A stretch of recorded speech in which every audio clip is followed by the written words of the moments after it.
शिवाय। हमारे चैनल में वैष्णव पर आपका हार्दिक स्वागत है। आज हम सुनेंगे शनि प्रदोष व्रत कथा।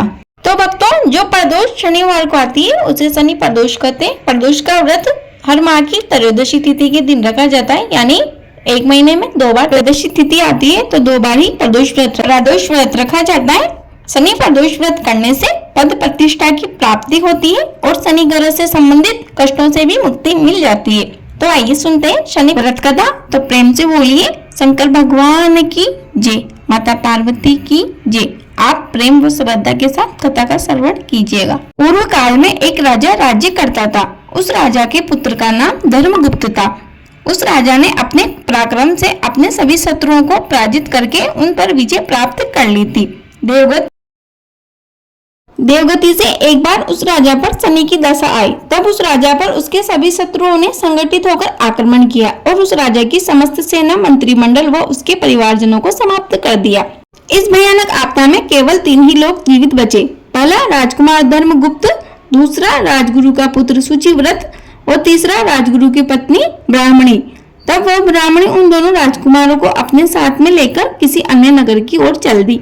चलते चलते वह तीनों लोग नगर में पहुंचे और उसी नगर में एक झोपड़ी बनाकर रहने लगे। वह तीनों मिलकर बहुत परिश्रम करते थे, लेकिन फिर भी उनका निर्वाह होना बहुत कठिन हो गया था। एक दिन ब्राह्मणी उन दोनों राजकुमारों को अपने साथ में लेकर भोजन पकाने के लिए लकड़ी लेने वन में गई। वहाँ पर उसे महर्षि के दर्शन हुए। उन तीनों लोगों ने ही महर्षि के चरणों में प्रणाम किया। फिर ब्राह्मणी ने कहा, हे महर्षि, आपका दर्शन करके हम सभी कृतज्ञ हो गए। अब आप ही हमें हमारे कष्टों के निवारण का कोई उपाय बता सकते हैं। यह धर्मगुप्त एक राजकुमार है और अपने शत्रुओं से पराजित होकर घोर दरिद्रता में जीवन व्यतीत कर रहा है। हम सभी अत्यंत कष्टों में पड़े हुए हैं, अतः आप ही हमारे उद्धार का कोई उपाय बताए। तब महर्षि ने कहा, हे देवी, तुम सभी के ऊपर शनिदेव का प्रकोप है, अतः तुम लोग शनि प्रदोष व्रत किया करो और भगवान शिव तथा पीपल के वृक्ष की पूजा किया करो, इससे तुम्हारा कल्याण होगा। यह सुनकर उन तीनों ने महर्षि को श्रद्धा पूर्वक प्रणाम किया और लकड़ी लेकर अपनी कुटी पर वापस आ गए। फिर शनि प्रदोष के दिन उन तीनों ने ही व्रत किया और भगवान शिव तथा पीपल के वृक्ष का पूजन किया। इस प्रकार से वह तीनों नियमित रूप से व्रत व पूजन करने लगे। इस प्रकार से उन्हें व्रत करते हुए 4 महीने हो गए। एक दिन सुचिव्रत स्नान करने के लिए नदी पर गया। वहाँ उसे नदी के किनारे पर एक बहुत बड़ा कलश रखा हुआ दिखाई दिया। सुचिव्रत ने उसको उठाकर देखा तो उसमें काफी धन था। सुचिव्रत उस कलश को उठाकर अपने घर ले गया और घर जाकर अपनी माँ से बोला, हे माँ, भोलेश्वर ने इस कलश के रूप में हमें धन दिया है। तब माँ ने कहा, बेटा, तुम दोनों भाई इस धन को बराबर बांट लो। सुचिव्रत ने प्रसन्न होकर राजकुमार धर्मगुप्त से कहा, भैया, तुम अपना हिस्सा ले लो। लेकिन राजकुमार ने कहा, माँ, मुझे कोई हिस्सा नहीं चाहिए, क्योंकि अपने सुकर्मों से जो भी मनुष्य जो कुछ पाता है उस पर केवल उसी का ही अधिकार होता है और उसको स्वयं ही उसे भोगना चाहिए। किसी दिन भोलेश्वर शंकर मुझ पर भी कृपा करेंगे। इस प्रकार शनि प्रदोष व्रत करते हुए उसे 1 वर्ष व्यतीत हो गया। बसंत ऋतु का आगमन हुआ। राजकुमार धर्मगुप्त और सुचिव्रत दोनों घूमने के लिए गए। वन में घूमते हुए दोनों काफी दूर निकल गए। वहाँ उन्होंने अनेक गंधर्व कन्याओं को खेलते हुए देखा। उन गंधर्व कन्याओं में से एक प्रधान सुंदर कन्या उस राजकुमार के ऊपर मोहित हो गई और अपनी सखियों से बोली, यहाँ से थोड़ी दूर पर एक सुंदर वन है। उस वन में अनेक प्रकार के फूल खिले हैं। तुम सब जाकर उन फूलों को तोड़कर लाओ, तब तक मैं यहाँ बैठी हूँ। सखियां आज्ञा पाकर चली गई और वह गंधर्व कन्या उस राजकुमार पर दृष्टि जमाकर बैठ गई। राजकुमार उस गंधर्व कन्या के पास चला गया तो उस गंधर्व कन्या ने पूछा, आप कौन है, किस देश के रहने वाले हैं, आपका आगमन कैसे हुआ? राजकुमार ने कहा, मैं राजकुमार धर्मगुप्त हूँ। शत्रुओं ने मेरे माता पिता को मारकर मेरे राज्य पर अधिकार कर लिया है। मैं राजगुरु की पत्नी के साथ रहता हूँ। वे मेरी धर्म की माँ है। ऐसा बोलकर फिर राजकुमार ने उस गंधर्व कन्या से पूछा, आप कौन है और यहाँ किस कार्य से आपका आगमन हुआ है? तब वह गंधर्व कन्या बोली, मैं गंधर्व राज की पुत्री अंशुमति हूँ। आपको देखकर आपसे बात करने की इच्छा हुई, इसीलिए अपनी सखियों को मैंने अलग भेज दिया है। भगवान शंकर ने हम दोनों पर ही कृपा की है, इसीलिए आपको यहाँ भेजा है। अब हमारा प्रेम अटूट रहेगा। यह कहकर गंधर्व कन्या ने अपने गले का मोतियों वाला हार राजकुमार के गले में डाल दिया। तब राजकुमार अत्यंत प्रसन्न हुआ और बोला, आपने अपने पिता से अनुमति ली ही नहीं, मेरे पास राजपाट या धन भी नहीं है। फिर आप मेरी पत्नी कैसे बनेगी? तब गंधर्व कन्या बोली, आप किसी भी तरह की चिंता ना करें, आप अपने घर जाए और परसों प्रातःकाल वापस यहाँ आए।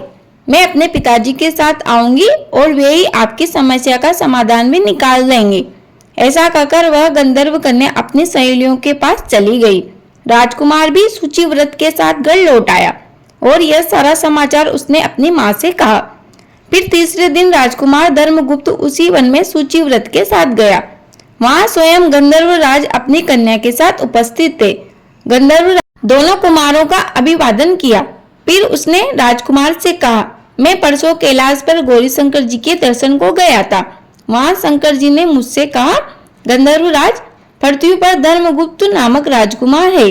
उसके शत्रुओं ने उसके परिवारजनों को मार दिया है। वह राजकुमार शनि प्रदोष का व्रत करता है और सदा मेरी सेवा करता है। तुम उसकी मदद करके उसके शत्रुओं से उसका राज्य वापस दिलवाओ। शंकर जी की आज्ञा पाकर मैं अपने घर को आया। घर पर मेरी पुत्री अंशुमति ने तुम्हारे विषय में बताया। भगवान शंकर की आज्ञा व अंशुमति के मन की बात जानकर मैं यहाँ आया हूँ। मैं अपनी पुत्री आपको सौंपता हूँ। आपके शत्रुओं को परास्त करके आपका राज्य भी आपको दिला दूंगा। यह कहकर गंधर्व राज ने अपनी कन्या का विवाह राजकुमार के साथ कर दिया। अंशुमति की सहेली का विवाह सूची व्रत के साथ में कर दिया। राजकुमार की मदद के लिए अपनी चतुरंगिनी सेना भी भेज दी। राजकुमार ने गंधर्व राज की चतुरंगिनी सेना की मदद से अपने शत्रुओं को परास्त करके अपने राज्य पर अधिकार कर लिया। उसने अपनी धर्म माता यानी ब्राह्मणी को राजमाता बनाया और सूची व्रत को मंत्री नियुक्त किया। इस प्रकार शनि प्रदोष व्रत के प्रभाव से राजकुमार धर्मगुप्त को अपना राज्य वापस मिल गया और वह अनेकों सुख भोग कर अंत में शिवलोक को प्राप्त हुआ। प्रेम से बोलिए शंकर भगवान की जय, माता पार्वती की जय। यह शनि प्रदोष व्रत कथा यही समाप्त होती है। कथा अधूरी रही हो तो पूरी कर जो, पूरी हो गई हो तो मान कर जो भी इस कथा को प्रेम व श्रद्धा के साथ सुने, भगवान शंकर उसकी सभी मनोकामनाओं को पूर्ण कर जो। अब सुनिए प्रदोष व्रत का मातम्य। प्रदोष व्रत करने वाला व्यक्ति सदा सुखी रहता है और उसके समस्त कष्ट दूर हो जाते हैं।